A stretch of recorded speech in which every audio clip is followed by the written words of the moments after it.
우리가 지난주에는 마가를 보았죠. 이번 주도 마가에 대해서 다시 한번 볼 텐데요.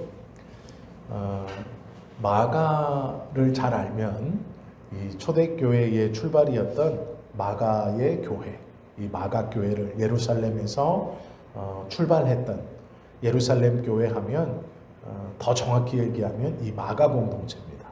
마가의 집을 교회로 해서 모였던 그것이 예루살렘에서 처음 모였던 공동체입니다. 마가는 바나바와 성경은 생질이라고 말하고 있습니다. 마가의 어머니 마리아와 바나바는 온누이 관계입니다. 그래서 안디옥 교회를 담임하고 있었던 바나바와 이 마가의 어머니 마리아는 서로 남매지간이지요. 이들은 구브로 태생입니다. 구브로는 섬이에요. 왜 우리가 이렇게 지중해 지도를 보시면 예루살렘이 있고 예루살렘에서 바울이 2차 전도여행 마치고 잡혀서 혹자는 3차 전도여행이라고도 말하고 이제 로마로 압송해 가는데 그때에 갔던 섬 중 하나입니다. 성경에서 멜기데라고 써있기도 하는데요. 지금은 키프로스라고 부릅니다. 지금 요즘의 현대의 명칭은 이 섬의 이름을 키프로스라고 부르는데 지금도 이 조그마한 섬이 굉장히 전략적, 군사적 요충지입니다. 왜 그러냐면 요 섬의 북쪽이 터키, 남쪽이 이집트, 서쪽이 그리스, 동쪽이 팔레스타인하고 붙어 있습니다. 요 섬에다 군사기지를 설치하면 아무데로나 다 갈 수 있어요. 이집트로 가든 그리스로 가든 터키로 가든 또 이 팔레스타인으로 가든 요 섬에다가 해군을 딱 배치하면 지중해 전역을 전체를 다 커버할 수 있습니다. 그래서 지금도 이 키프로스를 패권 국가라고 자처하는 미국 또 유엔에 소속되어 있는 여러 미 국가들 또 유럽연합 이런 데서 여기에 해군 기지를 건설하고 싶어서 굉장히 서로 이제 노력하고 있는 그런 지역이기도 합니다. 이 섬에 레위 족속이 들어갔어요. 원래 이 섬은 예루살렘의 12지파가 넘겨받은 땅이 아닙니다. 왜 그러냐면 예루살렘이 하나님으로부터 이스라엘 백성들이 받았던 땅은 예루살렘을 중심으로 요 가나안 지역이에요. 가나안이라고 불렀던 비옥한 초승달 지역이 포함된 요 지역인데 이건 섬이거든요. 왜 이 섬까지 레위인들이 밀려서 나오게 되었는가라는 것은 포로 귀환 때 이스라엘이 멸망하고 포로들을 다 잡아갔을 때 그 땅에서 땅을 분배받지 않았던 레위인 중 일부가 이 섬으로 도망을 갑니다. 그래서 우리가 하나님의 말씀을 잘 지키고 우리가 잘 보호하고 잘 숨겨두어야 한다라고 생각했어요. 그래서 땅을 지킬 필요가 없었던 하나님이 준 땅이기 때문에요. 이스라엘 백성들은 외적들에 대해서 땅 뺏기는 것을 굉장히 이렇게 조심했습니다. 그래서 쳐들어오면 나쁜 말로 하면 자녀와 부인은 뺏기는데 땅을 뺏기면 안 된다고 생각했어요. 땅은 하나님께서 주신 것이기 때문에 이 땅을 뺏기면 하나님을 뺏긴다라고 생각해서 그들이 자녀를 전쟁터에 내보내는 것을 기쁘게는 여기지 않았지만 당연하다고 생각했습니다. 땅을 지키러 가는 것이었기 때문에 그렇습니다. 그리고 이 자녀들은 노예나 포로로 끌려가도 땅만은 다시 찾으려고 했습니다. 자녀를 찾으러 가는 것이 아니라 잃어버린 땅을 찾으러 전쟁을 다시 일으키고 그 땅의 경계선을 회복하는 것에 이스라엘의 전쟁의 목적이 있었습니다. 지금도 이 이스라엘은 그래서 이 팔레스타인 사람들이 차지하고 있는 그 땅 전역이 가나안 안에 있는 땅입니다. 그래서 그 땅을 차지하기 위해서 지금도 싸우고 있죠. 이스라엘이라는 국가를 설립해서 지금도 그 나라들을 확장시키고 있습니다. 계속. 왜 그러냐면 이 땅을 다 하나님이 자신들에게 주었고 이 땅을 다 수복해야 된다. 다시 되찾아야 된다. 라고 믿고 있기 때문에 그랬습니다. 이때에 이스라엘 전 지역이 바벨론에 멸망하고 페르시아에 멸망하고 해서 외세의 지배를 받을 때 레위인 중 얼마가 하나님의 경전과 그들이 성전에서 쓰던 기물을 가지고 요 섬으로 들어갑니다. 그래서 요 섬에서 이스라엘의 레위인 중 남은 자들이 철저하게 신앙교육을 시킵니다.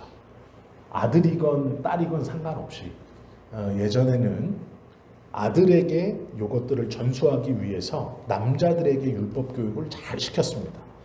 그들은 시편을 암송하게 했고 이사야서를 암송하게 했고 모세오경을 계속 공부시켰습니다. 그런데 문제는 섬으로 들어가자 이 말씀을 지키고 후대에 가르치고 전파할 사람이 없는 겁니다. 그래서 유독 구레네 지역 섬, 요 구브로 지역 섬 레위인들만 남녀를 가리지 않고 성경을 가르쳤습니다. 그래서 이 구브로 섬 유대인들은, 이스라엘 사람들은 하나님의 말씀에 대해서 정통한 사람들이 많이 있었습니다. 남자 여자를 가리지 않고 남은 자들이 하나님의 말씀을 후대에 전하기 위해서 다 모든 아이들에게 철저하게 말씀을 가르쳤습니다. 그래서 초기 기독교 공동체에서 내노라 하는 이런 목회자들, 신학자들이 대부분 구브로 출신들이거나 요 출신들에게 공부한 사람들이 이 초기 기독교 공동체에서 하나님의 말씀을 잘 가르쳤습니다. 그 출신이 이 마가의 어머니 마리아가 요 구브로 섬에서 난 레위인 족속의 여인입니다. 그래서 역사적으로 보면 이 마리아도 자신들 조상의 전통에 따라서 어려서부터 하나님의 말씀을 남성 못지않게 철저하게 공부했을 겁니다. 그리고 와서 시집을 구브로에 있는 제사장 레위인 가문이었기 때문에 아마 예루살렘에 있는 제사장 가문으로 시집을 왔을 겁니다. 이 예수님 시대의 제사장들은요, 이미 이방인들과 이 협약을 맺어서 헤롯이 성전을 지어주고 제사장들이 다시 요 헤롯이 지은 헤롯 성전에 들어가서 제사를 드리고 그것의 얼마를 자기도 먹고 로마의 세금으로도 바치고 또 헤롯에게도 주고 있었습니다. 이스라엘 백성들이 그것을 모르는 것이 아니에요. 그래서 지지 기반과 정통성이 없었던 요 제사장 그룹이 어떤 선택을 잘했느냐? 저 말씀을 지키고 신앙을 지키고 말씀을 철저히 공부하고 있던 구브로 출신 레위인들의 여자들을 데려다가 결혼했어요. 그래서 자신들의 정통성 이것들을 좀 이렇게 넓혀가고 공고히 했습니다. 이해가 되시죠? 이 시대의 상황이. 아마 이 마리아는 제사장 가문으로 시집을 왔을 겁니다. 그래서 구브로 출신 레위족 속의 마리아, 오빠 바나바는 안디옥으로 가서 이미 초대교회의 지도자가 되었고 마리아도 아마 이 시집을 와서 예루살렘에 집을 갖고 있었습니다. 그런데 그 집의 크기가 예사롭지 않죠. 구브로 출신은 레위인들입니다. 이 레위인들은 장사를 하거나 땅을 받거나 하지 못해서 돈을 벌 수 없습니다. 오로지 이스라엘 백성들이 국가에 내는 세금 그리고 성전에 내는 세금 중 얼마를 가지고 먹고 사는 것들이 레위인들의 삶이었죠. 이 마리아의 마가의 다락방에 사도행전에 보면 약 120명이 모였다 그래요. 그럼 120명이 앉아 있어도 될 만한 크기면 다락이 그 정도, 다락이라는 건 2층이라는 뜻입니다. 우리처럼 다락방, 조그만 방 이런 의미가 아니고요. 1층이 있고 2층. 이스라엘의 집은 길에 이렇게 짓는 단층 집이 있고요. 이렇게 언덕에 여기서 오면 1층이 다락이고 밑에서 올라오면 여기가 1층이고 다락이 2층입니다. 그러니까 좀 큰 집인데 이렇게 경사진데 요 안을 파서 이렇게 파서 반절을 이 경사면 언덕에다 넣어놓은 집이에요. 이렇게. 그래서 밑에 길로 오면 1층이 있고 여기가 2층인 것이고 위에 길로 오면 여기가 1층입니다. 그냥. 그리고 지하라고 생각하면 되죠. 예, 지금도 건물 언덕에다 희한하게 지면 요런 집 있잖아요. 요런 건물들. 그렇게 생각하시면 돼요. 그래서 다락이라는 건 말 그대로 어디 조그만 방, 구석진 방 이런 의미가 아니고 2층 이런 뜻이에요. 다락이 있는 방에 살았다. 즉 2층 집에 살았다라는 것이죠. 왜 그러냐면 이 제사장 가문들은 성전 가까이 살았습니다. 성전은 예루살렘은 이렇게 솟은 분지 위에 지어진 성인데요. 그 성 중에서도 요 땅 중에서도 예루살렘 성은 북쪽, 즉 산에서 이렇게 내려오는 곳에 성전을 지어놨습니다. 그래서 이 성전에서는 이스라엘 성내가 다 보입니다. 이렇게 위에서 내려다보듯이. 아마 이 마리아의 집도 요 굴곡, 성전 아래 이 굴곡이 끝나지 않는 어디쯤 있었을 겁니다. 성전 가까이에 이 집이 있어서 2층으로 지었고 넓고 크게 지었을 겁니다. 왜 그러냐면 남편이 제사장, 종교 지도자였을 가능성이 매우 높습니다. 이 상황을, 이 배경을 가지고 예수 그리스도를 접하게 되는 것이 마가의 어머니 마리아의 당시 상황이었습니다. 레위인은 우리가 아는 것처럼 오직 하나님만을 섬기는 것을 하나님께 명령으로 받았죠. 민수기에 보시면 그런 이야기들이 몇 번 반복됩니다. 초대교회의 예수 공동체는 특별히 가난하고 그 사회에서 소외되고 억눌린 사람들이 예수 공동체에 많이 들어왔고 또 활동했습니다. 그런데 마리아는 잘 사는 사람입니다. 사회적으로 이스라엘 백성들 가운데서도 높은 지위에 있는 사람입니다. 또한 말씀, 즉 성경을 모르지 않고 하나님의 말씀을 배워서 알고 있는 사람입니다. 그런데 이 마리아가 초대교회의 대부분 백성들의 지도자들, 엘리트, 부자들 이런 사람들은 예수님의 가르침을 배척하고, 왜 그러냐면 다 사랑하라고 가르치고 다 똑같다, 평등하다라고 가르치니 이 가르침을 받아들일 수가 없죠. 자기들은 사람들을 계급으로 나누어서 생각했습니다. 제사장, 종교 지도자들이 제일 높고 그 다음 상인이지만 하나님의 말씀에 열심히 있는 바리새인들이 그 다음 계급이고, 나머지 돈 있고 조금 잘 사는 사람들, 그리고 아예 저 갈릴리 지방처럼 히브리어도 제대로 못하고 아람어나 쓰고 있으면서 하나님이 주신 땅도 잃어버려서 갈릴리 호수에서 물고기 잡아 팔고 있는 요 갈릴리 지역, 이 사람들이 이스라엘에서 가장 낮고 이스라엘에 끼지는 못하지만 이스라엘 땅에 들어와서 살고 있는 사마리아 사람, 이 사람들보다 더 낮은 사람들이, 이 사람, 이 뭐라 그랬냐면 지옥의 불쏘시개로 써도 못 쓸 것들이라고 이렇게 생각했어요. 그래서 유대인들은 이들을 개라고 불렀습니다. 그러니까 강아지, 우리가 개 이렇게 부르듯이 그들을 지칭할 때 개 이렇게 부르진 않았지만 호칭을 똑같이 불렀어요. 그 사마리아 사람이라는 말을 입에 담지 않았습니다. 불결하다 그래서 개와 같은 이런 이 개의 형제들 이렇게 불렀어요. 사마리아 사람들. 사마리아 사람들이 그렇게 된 이유는 나라가 멸망하고 포로로 끌려가고 이방 왕이 예루살렘을 정복할 때 이스라엘 백성과 다른 나라 사람들을 섞어버렸습니다. 그리고 사마리아 지역에 풀어놓고 거기를 수도로 딱 만들어버렸어요. 그래서 너네가 새로운 이스라엘의 주인이다 이랬어요. 나중에 나라가 수복된 뒤에 이 사람들은 완전히 이스라엘 사람들에게 배척당했죠. 왜 그랬냐면 기회를 줬어요. 나라가 수복된 다음에 돌아온 이스라엘 사람들이 성전도 지어놓고 이제 다 몰려들어서 이 사마리아 사람들에게 기회를 줬습니다. 뭐라 그랬냐면 부인을 내쫓아라, 자녀들을 내쫓아라. 이스라엘은 모계 사회입니다. 어머니가 유대인이면 유대인이에요. 그런데 이방 여인들을 데려다가 강제로 결혼을 시켜서 자녀를 낳게 했어요. 그게 이제 대를에서 내려온 겁니다.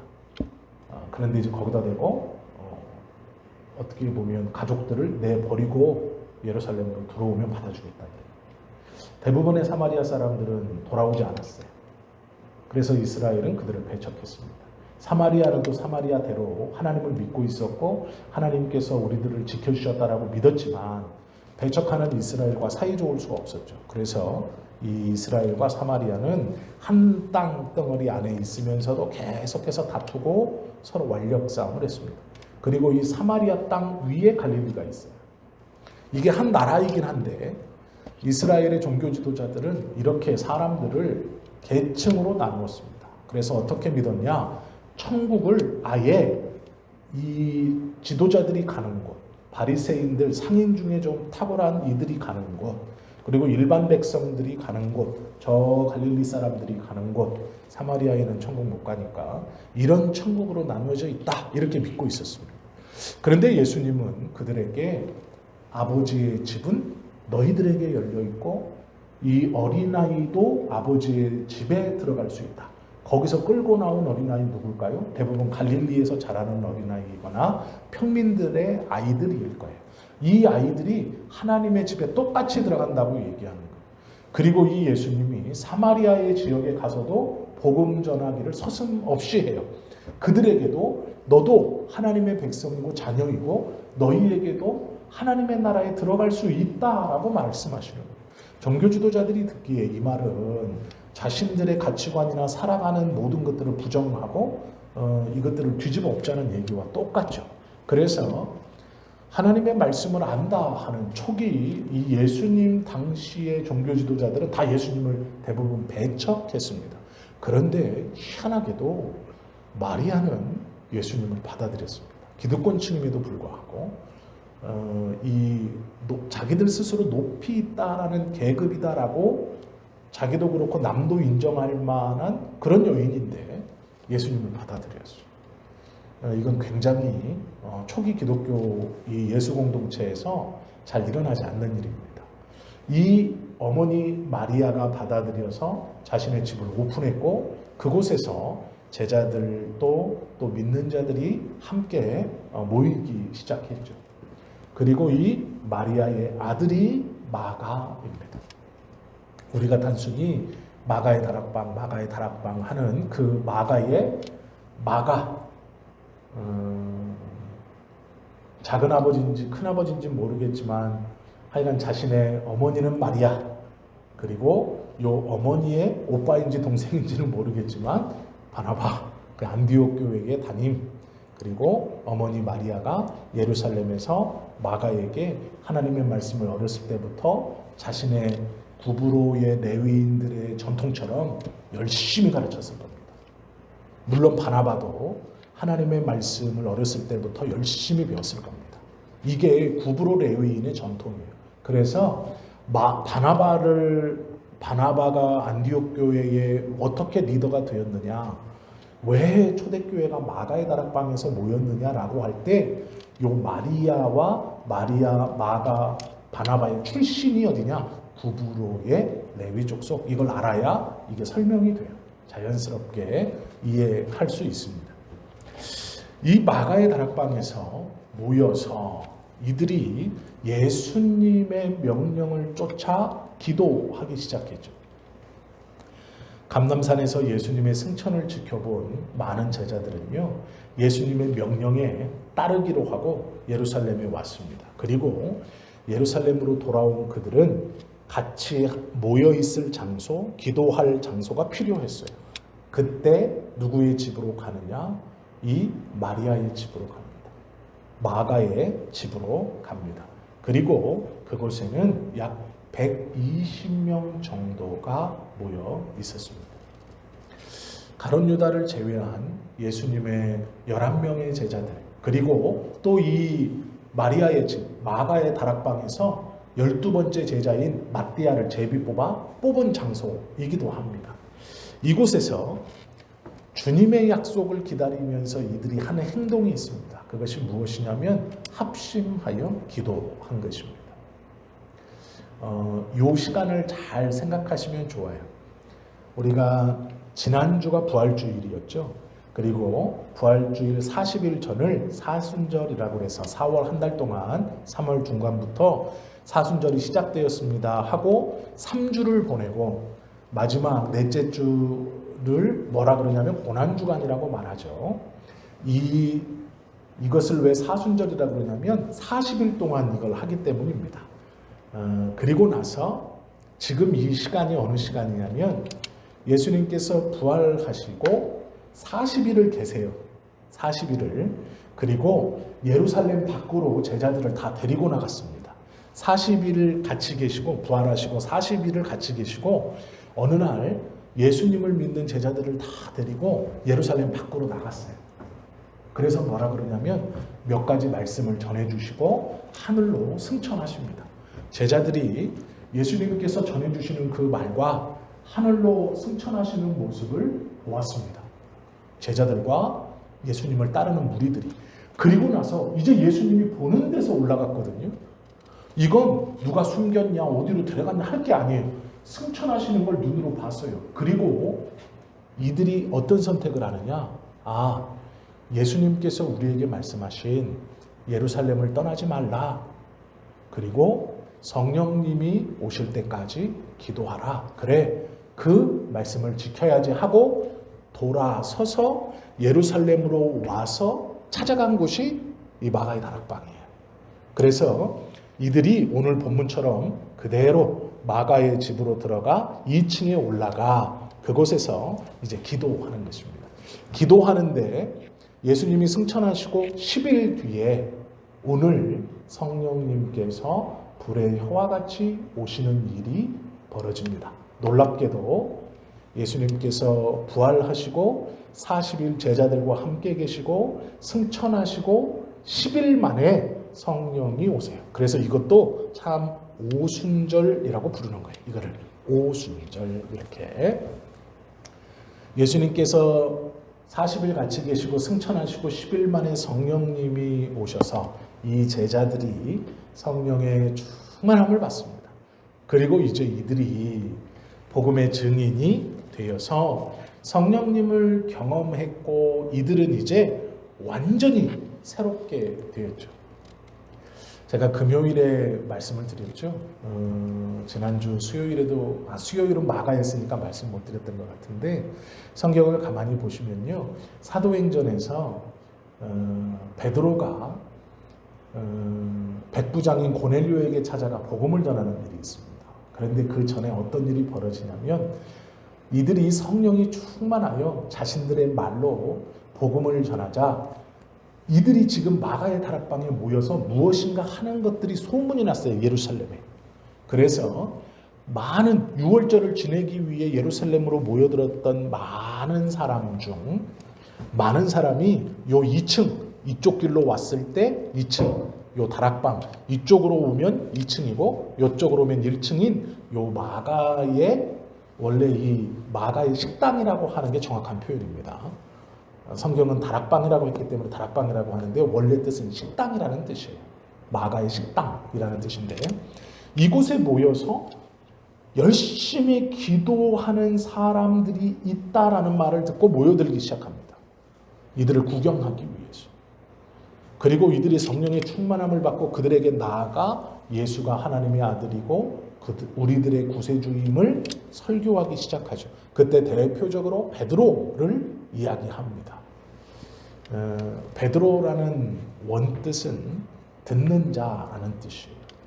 듣는 자라는 뜻의 속뜻은 말하지 못하는 자라는 말입니다. 말 더듬는 자 이런 뜻이에요. 이게 무슨 얘기냐면요. 예수님께서 갈릴리 호수에서 베드로를 처음 봤을 때 그의 이름이 베드로였거든요. 이게 뭐냐면 말 더듬는 사람. 이것이 베드로가 화가 많아서 화가 나면 더듬었는지 일상에서도 더듬었는지는 몰라요. 그런데 베드로의 이름 자체가요. 듣는 자. 근데 이게 수동태예요. 수동태라는 게 무슨 얘기냐면 억지로 들을 수밖에 없는 자 이런 뜻이에요. 이게 원래 말 못하는 사람, 이 말을 더듬거리는 사람한테 붙여주던 별명입니다. 부르던 이름이에요. 베드로는 좋은 의미로 그냥 듣는 자 이런 뜻인데요. 그가 반석이 되리라 라고 말했죠. 이 반석이라는 말, 성령 충만받고 그 이름처럼 들어야만 했던 자, 말을 더듬었던 자였던 베드로가 사람들 앞에 나아가 예수가 그리스도이시고 하나님의 아들이심을 강력하게 증거하자 3,000명, 5,000명이 회개하고 어찌할꼬 하고 제자들에게 묻고 돌아오는 일이 벌어집니다. 성령이 충만함을 입어 베드로가 완전히 바뀌었습니다. 이제 들을 수밖에 없었던 자에서 말하는 자, 외치는 자로 바뀐 것이죠. 이해가 되시죠? 사도행전은 그래서 베드로의 변화를 제일 먼저 쓰고 있습니다. 그것뿐만 아닙니다.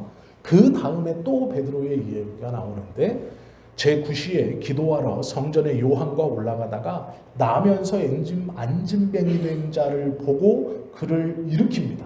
그 일으킨 것 때문에 종교 지도자들에게 잡혀 하루 동안 구금되고 다음 날 그들과 재판하러 앞에 섭니다. 그리고 그들이 매를 때리고 예수의 이름으로 이제 2번 다시는 말하지 말라라고 때리려고 하고 너희가 잘못하지 않았느냐라고 했을 때 베드로가 율법의 말을 빌려와서 그 재판관들에게 대답하기를 우리가 하나님께 하는 게 옳으냐 너희 말을 듣는 게 옳으냐 너희가 판단해 보아라 라고 말하죠. 그리고 매맞고 나옵니다. 그리고 여전히 말을 했다고 말하고 있습니다. 이것은 성령에 충만해서 들을 수밖에 없었던 자 베드로가 말하는 자가 되었다. 즉 완전히 바뀌었다라는 이야기를 이 사도행전은 하고 있는 거예요.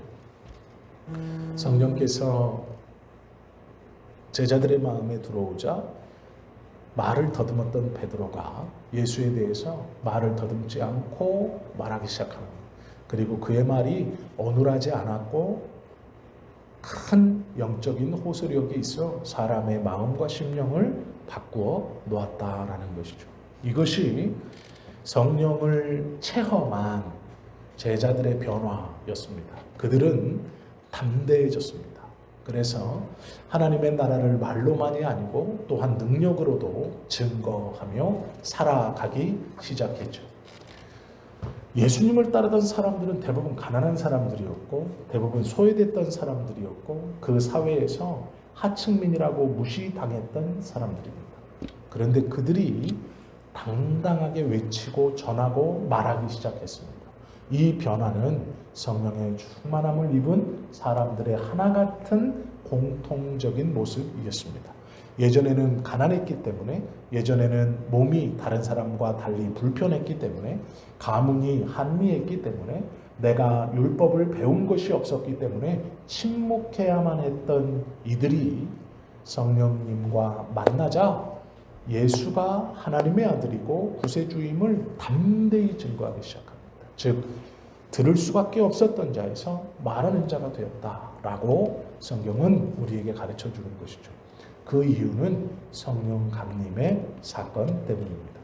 오순절 성령님께서 오셔서 그들과 함께 부딪혀 그들을 붙들고 나아가시면서 보여주는 변화가 이것과 똑같습니다. 듣기만 했던 자에서 말하는 자가 되었다라는 것이죠. 그들은 모두 담대히 복음을 증거하는 사람으로 바뀝니다. 자신들을 죽이려는 무리 앞에서도 두려워하지 않죠.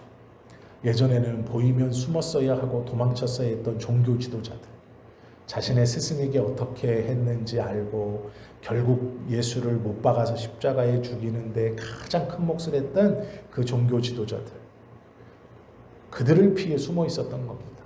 문을 잠고 있었던 겁니다. 그런데 그들에게도 예수가 그리스도이심을 담대히 전하는 사람이 되는 것이죠. 이것이 성령을 만난 그리고 성령을 품은 예수 공동체 초기 예수님의 제자들의 모습입니다. 우리도 기도하면서 또 말씀을 읽으면서 예배드리면서 하나님을 만나게 해주십시오 또는 성령 충만하게 해주십시오라고 기도합니다. 그 기도의 결과가 내가 돈을 많이 버는 것, 엄청난 지혜를 소유하게 되는 것, 남들보다 더 특별한 건강을 갖게 되는 것, 아니면 연약한 건강이 회복되어지는 것, 조금 힘든 우리의 사업의 터전들이 일어나는 것, 아니 어쩌면 저로 말하면 우리의 교회가 막 부흥되는 것, 그것만이 성령 충만한 은혜라고 생각하실 수 있어요. 그것이 은혜라고 계속 기도하실 수 있어요. 물론 기도해야죠. 그것도 하나님께서 주시는 은혜요 복임에 분명합니다. 그러기에 기도해야죠. 그러나 초기 기독교 공동체 예수님의 제자들은 예수가 그리스도이심을 전하는 것, 그것으로 성령이 나에게 오셨고 성령님과 동행한다라는 것을 그렇게 보여주고 증거하며 살았습니다. 물론 시대가 다르기에 우리도 똑같이 성령 받았으니 나 핍박하는 사람한테 예수 전하고 저 길거리 가서 행신역 가서 예수 전하고 그런 말이 아니에요. 초기 예수 공동체 예수님의 제자들은 성령님을 만나고 성령님을 경험하고 듣는 자에서 말하는 자가 되었구나. 그렇다면 나는 어떻게 살아야 하는가? 가정에서 나는, 직장에서 나는, 그동안 막 억울했던 거 다 말해라 이런 말이 아닙니다. 아시죠?